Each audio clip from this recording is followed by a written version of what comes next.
Ecopolis, future megacity. It's not a real place, but a possible blueprint for city life in 2050. Unless technology can turn things around. Overcrowded, polluted, and an environmental mess. This is Ecopolis. In this groundbreaking 6-part series, Nobel Prize-winning scientist Dan Kammen reveals the technology that could transform our cities and usher in a brighter future. This episode, food and water. Megacities require huge amounts of water and food to keep them going. So they are sponges across the landscape. They suck up huge amounts of materials just to keep them functioning. Using Ecopolis as a testbed, Kammen investigates new cutting-edge technologies. I have to be sure that the technologies will deliver by 2050, and I've got to be sure that they're cost-effective and user-friendly. He hopes to discover the technologies that can revolutionize our future and save all the world's cities from possible disaster.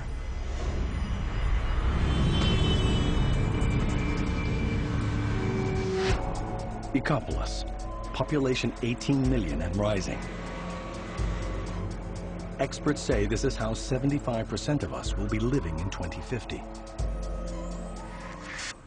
City dwellers burn through far more resources than their country cousins.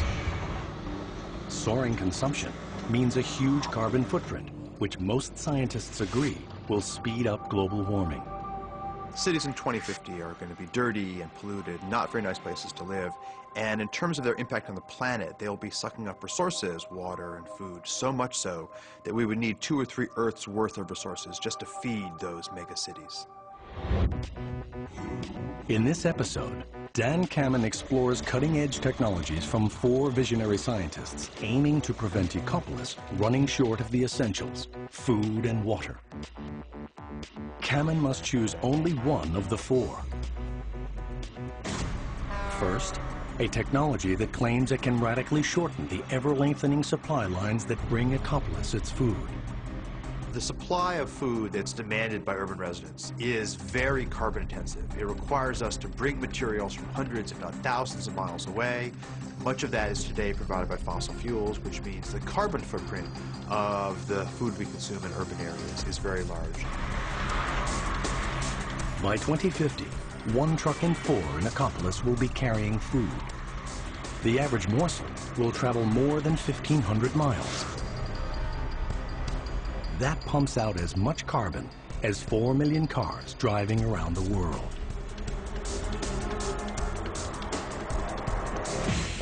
One man has a bold vision, a radical way to feed future cities without logging a single food mile. Food grown in thin air and a transformed city skyline.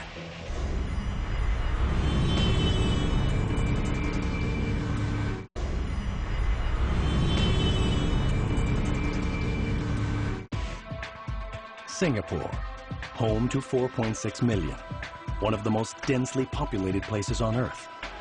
It offers a taste of how tough it will be to feed tomorrow's megacities. Singapore grows just 5% of its own food and vegetables. The rest arrives by air, sea, and land from 5 continents. Sweet potato is from Japan, and the chilies are from Malaysia. These are pumpkins from Australia, curry leaves from Malaysia, baby corns and spring onions, and they are from Thailand. Horticulturalist and professor Lee Sing Kong knows importing food uses a lot of energy, and transport is only part of the problem. We also need to preserve the freshness of the vegetables, and through chilling and other measures. And these processes too add carbon to the environment. Food is a national pastime here. Professor Lee knows he can't get his fellow citizens to eat less, so he decided to find a way to get Singapore to grow more. He believes all future cities will have to do this. Vegetables require 4 main essentials for them to grow. First is air, second is light, third is water, and fourth is a balanced nutrients in the form of minerals. There's just one problem: land. Only 1% of the island, a tiny 3 square miles, can be farmed. With 90% of its 4.5 million people packed into high-rise apartment blocks, Singapore has no space to spare. This problem could get much worse in the sprawling megacities of the future. Seeing the voluminous amount of food that has to be shipped into Singapore daily, consuming much energy and fuel along the way, it dawned upon me one day to ask the question, why not ship the farm into the city? Lee did the math and surprised himself. He found that it would take just 9 square miles of farmland to make Singapore self-sufficient in vegetables.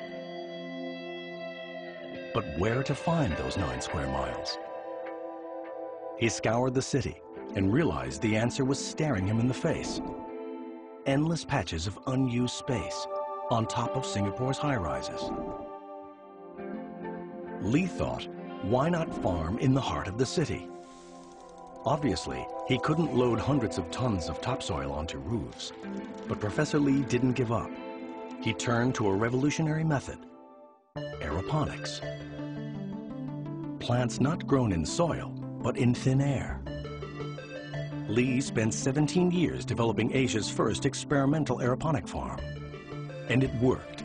Today, the farm grows lettuce worth more than $2 million a year for Singapore supermarkets. The roots are hung in the air within the trough, and the nutrient sprays are sprayed onto the roots, and the film of nutrient solutions that adheres to the root surface becomes the source of water and the moisture which the plant requires. Unbelievably, the process needs no soil, yet produces bumper crops. And it uses only 1/10 of the moisture that traditional agriculture does, saving precious energy needed to pump water. But does aeroponic lettuce pass the taste test? Traders want to know. Hi, Sergey. My time.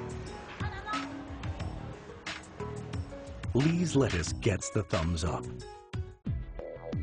The professor's lightweight aeroponic system works for all kinds of fruit and vegetables, bringing his vision of urban rooftop farms a big step closer. It's a chance to shrink Singapore's carbon footprint by reducing food miles. But there's another hurdle. This technology isn't as green as it looks. The plants that you see down here, they are mainly temperate vegetables.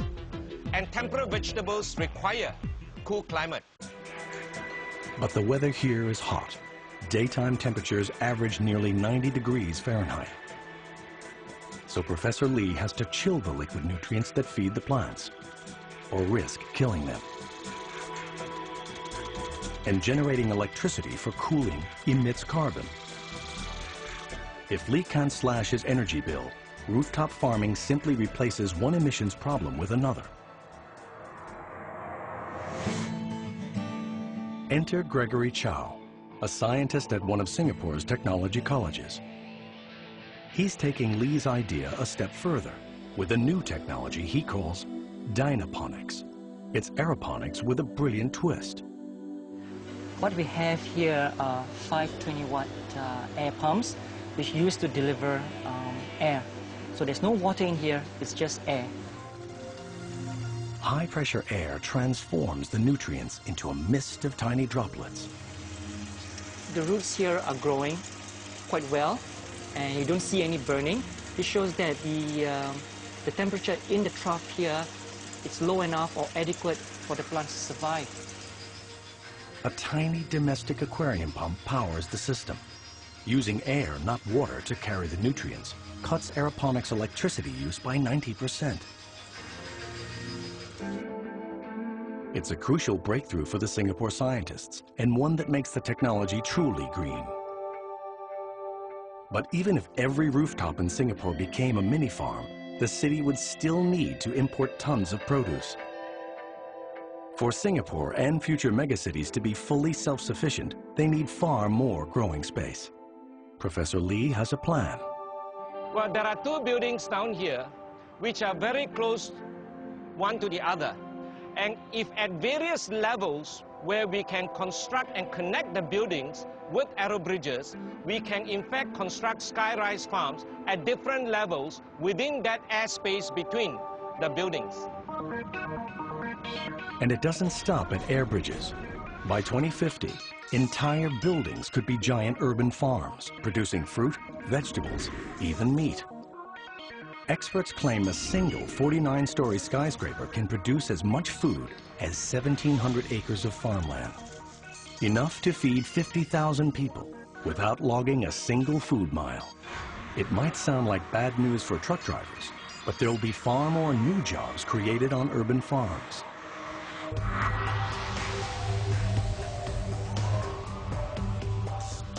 It's up to Nobel Prize-winning scientist Dan Kamen to decide if urban farms could prevent Ecopolis descending into chaos by 2050. And he can only choose one idea from the four on offer each episode. To help Kamen choose, the Center for Alternative Technology crunched the numbers and provide data for each technology's impact on Ecopolis's carbon footprint. An estimated 360 high-rise urban farms could feed the entire city. The center calculates that would slash an incredible 23% of the city's food and water-related carbon emissions. Kamen likes the idea. I think people actually could be very excited about this because it means you have a clear idea where your food comes from. It's not something that is shipped in from the next continent. It's right there. You walk by, you see it every day. I believe people could really embrace this idea. But it's not a shoo-in. Urban environments are more polluted than the rural areas. There's mercury and toxics and other heavy metals available. And a concern is that we could essentially poison ourselves by consuming too much of our own waste materials in that tight, packed urban setting. Kamen has 3 more technologies to explore before choosing one to help Ecopolis 2050 survive. Urban farming tackles carbon emissions from trucking food to town. Next, a revolutionary technology to keep that food cool and fresh. Meet the futuristic fridge that makes more noise than a jet plane, but is totally silent. So what we have is a very old technology using a number of compounds that we now know to be very bad for the environment. That means that refrigeration and freezing is really due for a wave of innovation to get the dirty chemicals out of the process. Imagine a technology that uses sound to make things cold. It seems incredible, but one day sports fans' cheers could power a stadium's air conditioning and chill the beers. And noise from incoming trains might control a station's climate. How on earth could that work? It's one audacious scientist's mind-blowing vision. He's not a time traveler, but his futuristic invention comes straight out of science fiction. John Corey believes his invention can help save the planet, and he's staked everything on its success. I'm so excited by this technology that I sold my other businesses and have focused exclusively on developing this. It's a bit of a challenge, a bit of a risk, but it's important, and I think it's going to work. In an old firehouse in Troy, New York, Corey and his team are perfecting a highly efficient thermoacoustic cryocooler, a refrigerator that runs on sound. Who would think you could use sound for refrigeration and do it all quietly by containing it in the machine? It's not something the everyday person would think about. Turn up the volume to make the food cooler. This is where many fridges end up, leaking harmful gases into the atmosphere. The newer HFC gases are less damaging to the ozone layer than the CFC gases they replace. But there's a big downside. HFCs are 12,000 times more potent as greenhouse gases than carbon dioxide. And their use is set to balloon. As people move into Ecopolis and make more money, they'll buy fridges and freezers to keep food and drink fresh. So by 2050, the city's fridges will cause 4 times more greenhouse gas emissions than they do today.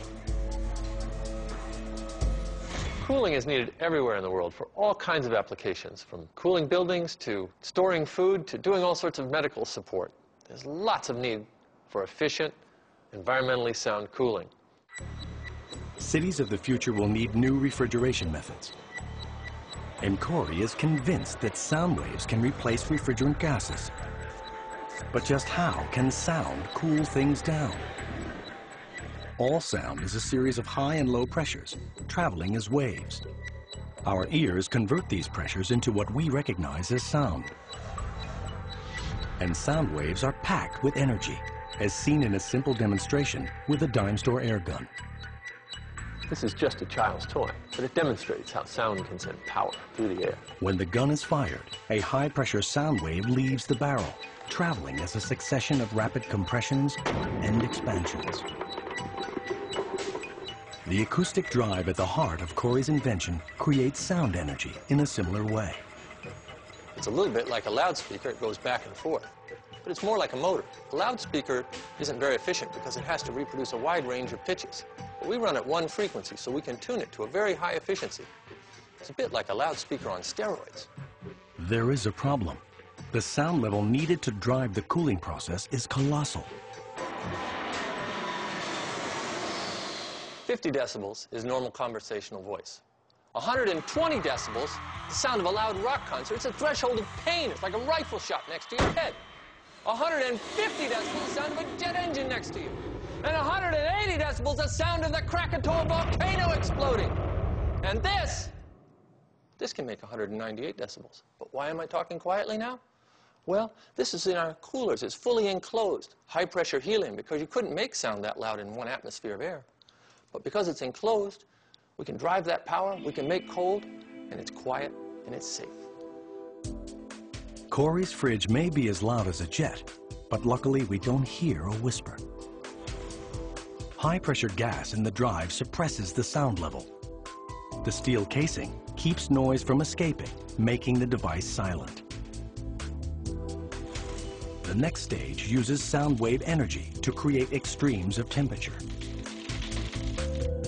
At the cooler's core is a chamber filled with helium, a harmless gas. The acoustic drive fires sound waves into the gas. This creates areas of high pressure and low pressure. Where pressure is high, helium molecules are compressed. This makes them very hot.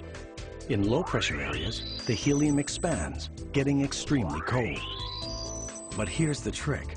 The chamber is designed so most of the compression happens at one end, keeping the temperature high there, while most of the expansion happens at the other end, creating extreme cold in that area. Pipes carry away the heat, leaving just the super cold helium, a safe refrigerant gas cooled entirely by sound. This is how your food could be cooled in the future. So this is an acoustic cryocooler. The motors are over here, and they drive the sound to this end. You can see overall it's quiet. The sound is trapped inside, doesn't shake, no vibration, but it gets really cold at this end. You can see it's freezing the water vapor from the air. We can measure exactly how cold it is with a special low temperature thermometer. Minus 177 Celsius right now. Pretty cold, not quite cold enough to freeze air, but it'll freeze water pretty quick.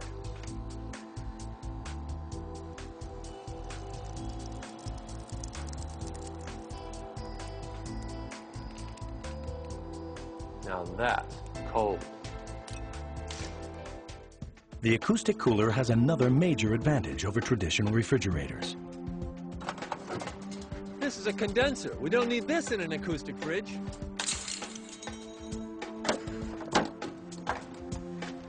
And this is the motor and compressor. We don't need that in an acoustic fridge either. And this is the expansion valve. Totally unnecessary. Having no moving parts means the acoustic cooler has a longer lifespan than the old-style fridge. They have no internal rubbing or rolling parts, so there's no need for oil, and they don't wear out, so they should last a lot longer and not need to be manufactured as often. A fridge that lasts longer does more than make consumers happy. It cuts the carbon emitted in making new fridges.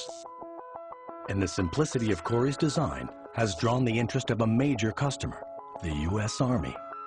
Not just because of its green credentials, but because it's tough enough to drop from planes. Corey's cooler carries a $10,000 price tag, putting it out of reach for most of us, for now. But he thinks that one day it will help us survive the future. If we could replace all of the refrigerators and air conditioners that are in the world now with acoustic coolers, we'd eliminate any chance of them contributing to the global warming effect from the releases of their working fluids. We'd eliminate any risk to the ozone layer. And properly installed, we could reduce some of the electric demand as well.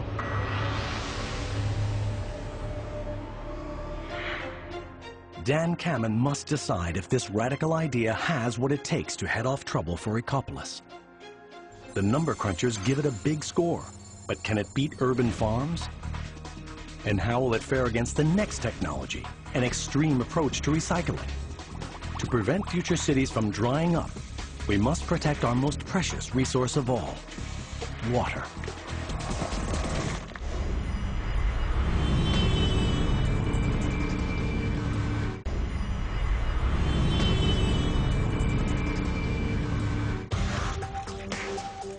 Using sound to chill food is a futuristic idea, but will it be the winning technology to completely transform the future megacity? It's up to top scientist Dan Kamen to decide whether this is the best weapon to slash toxic emissions in Ecopolis.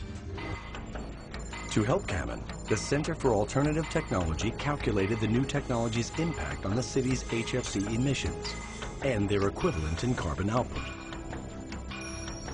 For a niche technology, it packs quite a punch, cutting an amazing 10% from the Ecopolis food and water carbon footprint. It scores less than urban farms, but then to use it, people don't have to behave differently. One of the attractive features of sound-powered refrigeration is that there's no change in lifestyle needed. You swap out the old, chemically damaging and energy inefficient refrigerator and freezer with a new model that uses exactly the same way. But Kamen's mind is not made up. The next technology could address a looming global crisis. It's the world's most precious resource, and it's literally drying up. Around the globe, conflicts over water are breaking out. Water is already the source of conflict. In the Middle East, in parts of the U.S. West, there's a number of places where cities and states and regions are in fact squabbling over who gets access to the water. As we get into a world that's even more crowded, those sorts of conflicts are almost certain to multiply. By mid-century, many experts anticipate local water conflicts could escalate into cross-border wars. And a key driver of water shortages? The world's megacities and their soaring water use. As the cities become larger and as because the water tables become more stressed, cities have to reach farther.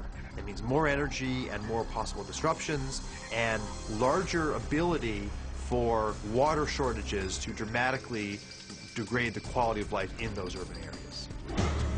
In California, water scarcity is already big news. But one team of scientists thinks they have a technology that will avert a crisis here and in all cities of the future. It's a typical weekend in Orange County. A blind taste challenge for shoppers in the local mall. We're doing a water test. Would you like to taste water from a new source? But this is a designer water with a difference. And take a sip. It's really clear. It tastes really fresh. It tastes just like water. It's pretty sweet, actually. Very nice. Shoppers like the water, but they can't guess its source. Do you have any idea where it may come from? Lake Tahoe. The tap, maybe. Probably a river of some sort. The mountains. But this cool, clear water doesn't come from a mountain lake.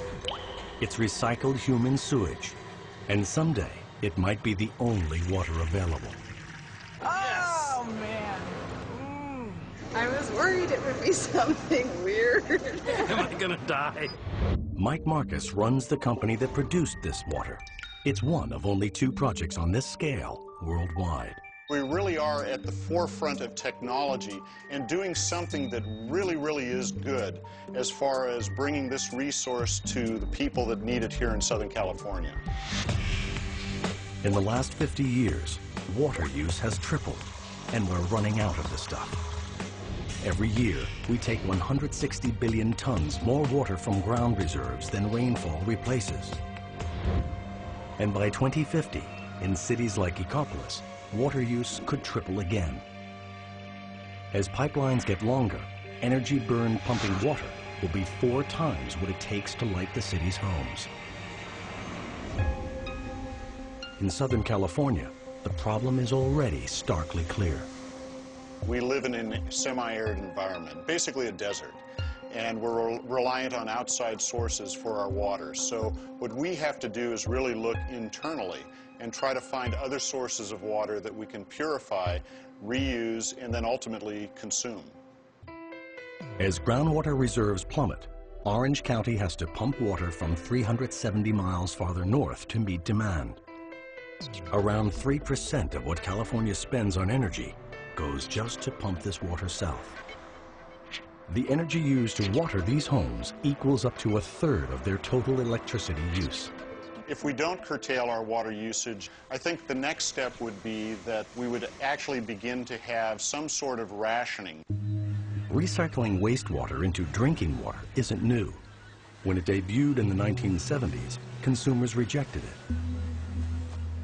But Marcus knew that it could be the answer to the water crisis, not only here, but in all the world's future cities. It starts with a flush. Wastewater from 700,000 homes and businesses flows through sewers to the local sanitation plant. Prior to recycling, the Orange County Sanitation District would treat the wastewater to a high level and discharge it into the ocean at a depth of 200 feet, 5 miles offshore. The plant's methods are the same and include scraping to remove solid objects and 2 organic filtration processes that remove 90% of impurities. But instead of dumping treated sewage at sea, now they pump it to the Fountain Valley Treatment Plant, where scientists are trialing the new technology. Each day we provide 265 million liters of highly treated wastewater for recycling. That's the same as if we were to fill up a large baseball stadium with water every day. The scientists face a major challenge, turning liquid sewage into safe drinking water. The answer? 2 special filtration systems. First, fibers filter out particles bigger than 0.2 microns, 1/300th as thick as a human hair. As you can see, there's all sorts of these tiny plastic straws, and these are the fibers, and there's actually over 15,000 of these fibers. And you can see they're very, very tiny, as if they're a tiny straw. And the process there, again, with this straw, is that if you were to pinch the bottom of the straw and suck on the straw, the water would go through the sides of the membrane and then out the top. The water still teems with dangerous microbes. The next filter has to stop microscopic bugs but let water molecules through. The answer is an ingenious process called reverse osmosis. We can see through this vessel what happens is the water would come in the end of the vessel and then come through, be forced under high pressure between the sheets of plastic, then be collected into the center tube and come out the end as purified water. This is how it works. Water molecules are tiny compared to viruses and bacteria. If a water molecule was the size of a tennis ball, viruses would be as big as trucks, and bacteria would be like buildings. A special plastic membrane peppered with microscopic holes exploits this size difference. It keeps the bad guys out, but lets water molecules pass. As a final precaution, ultraviolet rays zap the purified water, exterminating any rogue bugs by scrambling their DNA. The water that's produced here is extremely safe. We pull samples on daily, weekly basis. We actually have over 2,000 compounds that we have to test for as a part of our discharge permit to satisfy the regulators that this water indeed is safe. This water is as pure a water as you're going to find. In fact, in a lot of cases, it's purer than even mountain spring water. Boy, that water tastes great. That's the best tasting water I've had in a long time. Marcus enjoys his own product, but he has a dilemma. At this stage, the average person would say it's tasteless. To acquire a pleasing taste, the water travels 13 miles inland to be piped deep underground. There it soaks up the natural minerals that make water taste like water. Marcus and his team are working on easier ways to add flavor. In future cities like Ecopolis, that would mean recycled water could be piped from the plant straight into people's homes. Today, 145,000 Orange County families already drink and wash with water recycled from sewage. That system uses just half the energy it takes to pump fresh water from the north. I think right now we do a very, very poor job individually and collectively in our use of water. It's a very, very precious resource, it's a limited resource, and we have to do everything that we can in the future to minimize its use. The carbon counters have analyzed how much carbon would be saved if Ecopolis recycled all its sewage. The result is a surprise. The megacity's carbon footprint would shrink only 12%, a fraction of the savings from urban farming, but more than acoustic refrigeration. It still requires a lot of energy to run the pumps and to run the generators, and that means that just keeping the water quality the same is going to require a larger and larger energy and hence carbon footprint. Cameron has time to make up his mind. And before he votes, there's one final idea to explore. By 2050, 3/4 of the world will live in cities like Ecopolis. It might look uninviting, but people will flock here because they can earn more. And bigger paychecks radically change what people eat. The lifestyles of the affluent has gone to a very high protein diet. Lots of meats, lots of dairy products, and that puts a strain on the land, particularly because the high protein meat eating diet requires a very large amount of vegetable material to feed that amount of beef. It's often 30 pounds of vegetable material for each pound of beef. City dwellers' hunger for beef and dairy products is a global time bomb. Livestock occupies an incredible third of the world's land. And every year, farmers destroy a piece of rainforest bigger than New York State so herds can graze. The area damaged by livestock could double by 2050. And cattle have another unwelcome side effect: methane gas. A herd grazing in the sun may look pretty, but it's a pollution nightmare. Cows contribute a third of the world's methane output. They cause more global warming than all the vehicles, planes, and trains put together. Methane is a significant greenhouse gas, even more serious per molecule than carbon dioxide. Therefore, the more meat we choose to eat, the harder we're going to have to deal with a very tricky greenhouse gas. One Texas entrepreneur aims to keep beef and dairy on the menu in future cities while cutting methane emissions and turn dung into dollars along the way. Meet Daisy. She's a 3-year-old resident of Stephenville, Texas. Human population, 15,000. Bovine population, 30,000. The world is home to an amazing 1.3 billion cows. Beef and dairy won't vanish from menus anytime soon, but these Texas cattle could show a way to reduce damaging methane emissions. Texas thinker Mark Hall was quick to spot a potential gold mine and a green bonus in cow manure. Methane capture is really exciting for 2 reasons. It's a renewable energy resource that displaces the use of fossil fuel, and reducing methane emissions into the environment help to address global climate change.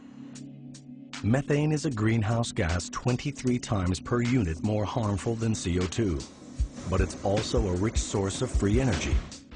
Hall and team set themselves a challenge to design the world's biggest renewable gas plant, turning methane into biogas. Methane comes from the digestion process in cows' guts. Some escapes, front and rear, but much ends up in the cow's manure. Daisy's annual manure output weighs as much as 10 SUVs and holds enough energy to power one of them halfway around the world. Hall had a brainwave. Methane from manure made by thousands of cows could run a power plant. But first, he has to collect it. the conversations that you have with people when you first start telling them about this business, it's always a bit of a joke, but the reality is people don't realize that there's such an opportunity to do this. Hall's first challenge: how to gather 600 tons of cow manure a day. Manure dropped in the fields is full of grass, stones, and dirt, all tough to get rid of. Then he hit on a solution: dairy cattle. Their daily routine makes it easier to scoop their poop cleanly. These cows belong to farmer Johann Koch, who is happy to say goodbye to their manure. The cows got more space, they're more comfortable, you got less flies, there's less odor, so it's beneficial to everybody. 365 days a year, manure from thousands of cows on nearby farms travels to the Huckabee Ridge biogas plant. So this is where our process starts. The trucks come in from the dairies and they dump the material right here. We then pick it up and take it over there to our slurry tank. Hall and his team had to fine-tune how much water to add to make it just the right consistency for the next phase. Plant manager Mike Newman keeps a jar full handy. The recipe needs one last ingredient: waste oils and fats. This one's probably the smelliest of all of it. This is mostly grease trap waste from restaurants. It's not pretty, but it contains organic proteins to feed the microorganisms driving the digestion process. The proteins will speed methane extraction from the manure once in the digester tower.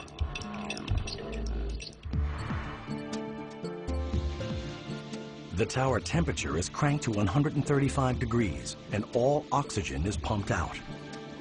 This triggers anaerobic digestion. Paddles gently agitate the mixture as billions of naturally occurring bacteria feast on the slurry. Methane bubbles to the surface to be siphoned off and converted to biogas. After the gas has been cleaned up and compressed, it comes right down this pipeline and right into the ground where we send it to our customer. The data are impressive. One cow's methane produces enough energy to power a typical home. At full capacity, the plant will generate energy equal to 4 million gallons of gasoline every year. And if the system was rolled out nationally, the U.S. dairy herd could power more than 4.5 million homes. The good news is that many similar methane projects are already up and running in the U.S. and beyond. Methane capture is a double whammy, cutting greenhouse gases and providing renewable energy. The carbon counters checked the effect of methane capture on all beef and dairy eaten in Ecopolis and gave Cammon a carbon equivalent score.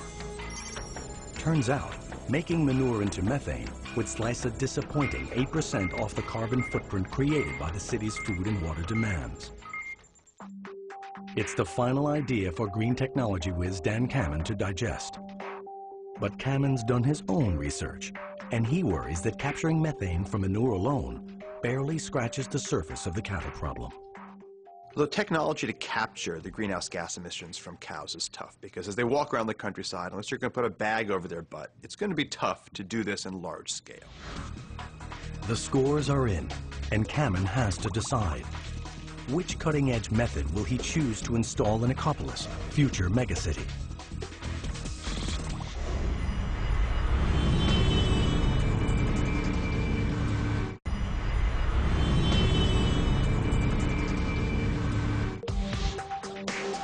Dan Cammon, professor of renewable energy, Nobel Prize winner, and top government advisor, is assessing 4 new technologies intended to cut toxic emissions and help us survive the future.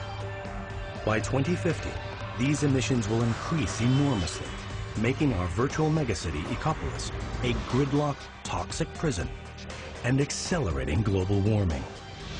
Cammon must choose the one technology that he thinks could really turn Ecopolis around. This time, technologies to tackle the 18 million ton carbon footprint created by the megacity's food and water guzzling habits.